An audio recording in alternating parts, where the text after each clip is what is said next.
आजमगढ़ स्थित children's girls school में हुई अप्रत्याशित घटना से सभी स्तब्ध हैं, परंतु प्रशासन द्वारा बिना किसी जांच के विद्यालय की प्रधानाचार्य व शिक्षक की हुई गिरफ्तारी के विरोध में 8 अगस्त 2023 को अप्सा से संबंध आगरा के समस्त निजी विद्यालयों में विरोध प्रदर्शन किया जाएगा, जिससे प्रशासन द्वारा इस प्रकरण की सही व निष्पक्ष जांच की जाए। इस संदर्भ में अप्सा अध्यक्ष डॉक्टर सुशील गुप्ता द्वारा समस्त विद्यालयों को निर्देशित किया गया। उन्होंने ये आशा व्यक्त की कि सभी विद्यालय उन निर्देशों का पालन करेंगे। उन्होंने बताया कि इस विरोध प्रदर्शन का मुख्य उद्देश्य निजी स्कूलों में शिक्षण कार्य में संलग्न शिक्षकों की भावनाओं को सम्मान देना है, जिनमें इस घटना के बाद भय बैठ गया है। साथ ही उनके अंदर अपनी नौकरी के प्रति अनिश्चितता की स्थिति बन गई है। विरोध प्रदर्शन के कुछ मुख्य बिंदु निम्नांकित हैं। इस सभी विद्यार्थियों के लिए विद्यालय बंद रहेगा। इससे संबंधित सूचना सभी अभिभावकों को भेजी जाएगी। कोई ऑनलाइन कक्षा नहीं होगी। स्कूल के सभी प्रशासक, शिक्षक वर्ग, कार्यालय के सदस्य, सहायक कर्मचारी प्रातः 9 बजे विद्यालय में उपस्थित होंगे। विद्यालय के सभी प्रशासक तथा शिक्षक सीधे हाथ की बाजू पर काला बैंड पट्टी पहनेंगे। 2 इंच चौड़े काले बैंड की व्यवस्था स्कूल प्रबंधन द्वारा की जाएगी।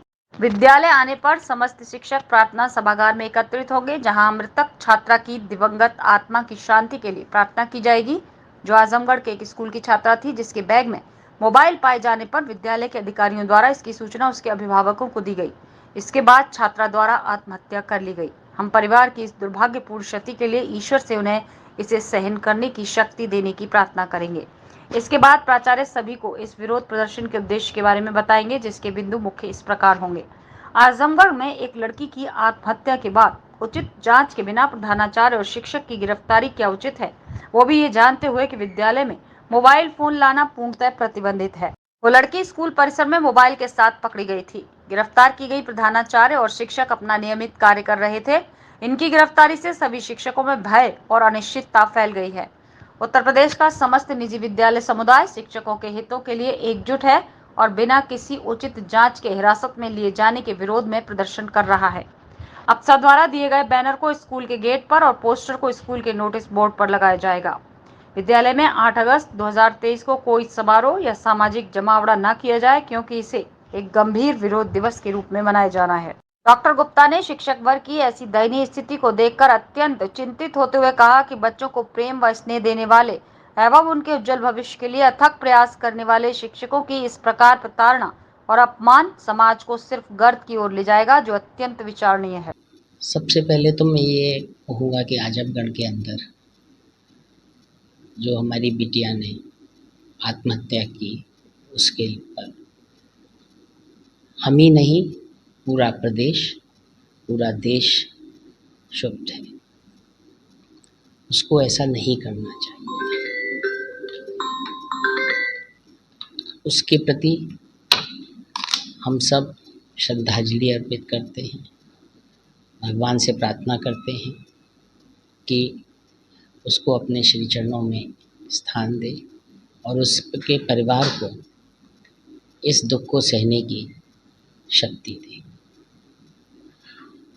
ये भी तय हुआ है कि हम उस परिवार के लिए जितना भरसक प्रयास करेंगे न्याय दिलाने में और उसकी आर्थिक स्थिति को बेटर करने में। किसी भी परिवार का कोई भी सदस्य जाता है तो उसकी क्षतिपूर्ति आसान नहीं होती, लेकिन इसके साथ साथ हम इस बात पर भी जोर दे रहे हैं कि यदि कोई, चाहे वो प्रिंसिपल हो, चाहे वो प्रबंधक हो, चाहे वो टीचर हो, अगर उसने कोई गलत काम किया है तो उसको कड़ी से कड़ी सज़ा मिलनी चाहिए। लेकिन इसके साथ साथ हमारा ये अनुरोध है कि जब तक जांच पूरी ना हो जाए तो उसको जेल में बंद करना। 2 और हत्याएं इस तरह से हो गई हैं, क्योंकि बड़ा मुश्किल है। जिस प्रिंसिपल ने 25-30 साल प्रिंसिपलशिप काम की है, जो टीचर पिछले 20 साल से पढ़ा रहा है, एक आदर्श है बच्चों के लिए, क्या वो वापस वहाँ से लौट के पढ़ा पाएगा? क्या वो समाज में रह पाएगा? जो हमारा समाज का सिस्टम है उसमें हर कोई उस पर उंगली उठाएगा। इस बात को लेके आज 8 अगस्त को पूरे प्रदेश में हड़ताल का आह्वान किया गया है। इसको हड़ताल नहीं कहना चाहिए, इसका विरोध हम सिर्फ ये कर रहे हैं कि कृपया करके जांच पूरी कर लीजिए।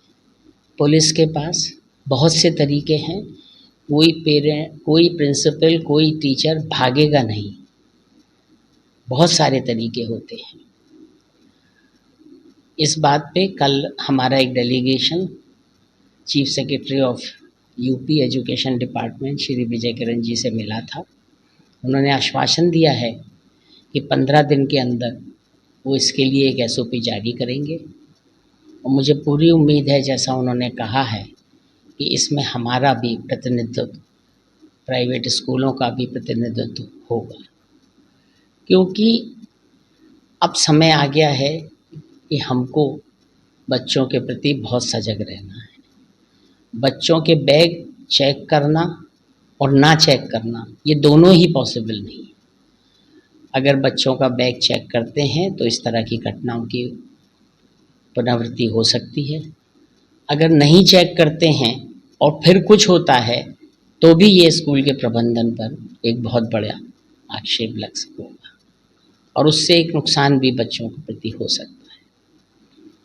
तो इस सब के लिए एसओपी के बारे में मुझे भी एक सदस्य के रूप में नीसा के कहा गया है कि एसओपी तैयार करें और हम कोशिश कर रहे हैं कि 3 दिन के अंदर हम एक एसओपी तैयार कर दें जो कि स्कूल प्रबंधन के भी फेवर में हो। फेवर से मतलब जो सही बात है, अभिभावक के भी हो और स्टूडेंट के भी हो। तो इस तरह से सर, इस तरह की घटनाओं से बच्चों और टीचर्स की मानसिकता पर कितना असर पड़ता है? मैंने बताया ना कि इस पे टीचर्स की मानसिकता सबसे ज़्यादा घातक हो रही है। अगर टीचर के मन में ये बात आ गई कि मेरे को, अगर मैं बच्चे के अच्छाई के लिए कुछ भी करता हूँ तो वो मेरे लिए एक प्रश्न चिन्ह बन सकता है, मेरे लिए को उसका जो है वो भुगतना पड़ सकता है, तो ये बहुत बुरा होगा। आज टीचर ही है जो सबसे पहले बच्चे को अच्छा और बुरा का ज्ञान देता है। पेरेंट्स को भी कुछ भूमिका बनती है? पेरेंट्स की तो सबसे ज़्यादा भूमिका बनती है। 6 घंटे वो हमारे पास रहता है, 18 घंटे घर पर रहता है। एक माँ और बाप को सब मालूम होता है कि उसका बच्चा किस दिशा में जा रहा है।